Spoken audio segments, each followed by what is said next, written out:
बालेन शाह सडक अभियानमै उत्रिने गर्दथे, जसमध्ये एक संविधानका लागि हामी अभियानमा बालेन पनि जोडिएका थिए। यही बेला अर्थात् 2071 सालमै बालेन शाहले आफ्नो बहुचर्चित गीत म नेपाल हाँसेको हेर्न चाहन्छु रिलिज गरेका थिए।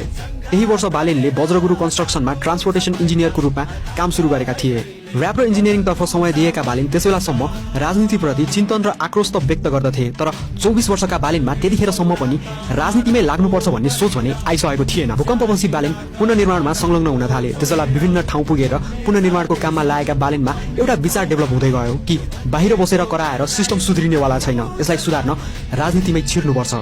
यद्यपि त्यसबेलासम्म राजनीतिमै होमिने अवस्थामा भने बालेन शाह थिएनन्। उनलाई आफ्नो पढाइ पनि पूरा गर्नु थियो। यसकारणले गर्दा भूकम्पपछि पुनर्निर्माणमा लागेका बालेन शाह नाकाबन्दीको बेलासम्म विभिन्न राजनीतिक गतिविधिमा संलग्न भए, तर केही महिनापछि नै उनी पढाइको सिलसिलामा इन्डियाको बेङ्गलोर गए। त्यहाँबाट स्ट्रक्चरल इन्जिनियरिङमा स्नातकोत्तर तहको पढाइ पूरा गरेर शाह सन् 2018 मा नेपाल फर्किएका थिए। त्यसपछि उनले सोल्टिसिटी प्लाटिनियम डेभलपर्समा प्रोजेक्ट म्यानेजरको रूपमा केही महिना काम गरे भने उनले आफ्नै Balen consulting and construction private limited पनि सञ्चालनमा ल्याएका थिए।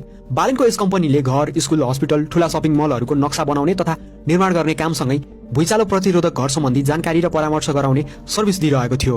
यसपछि बालेनले पद्मा ग्रुप अफ कम्पनीजमा डेपुटी जनरल म्यानेजरको रूपमा पनि काम गरेका थिए।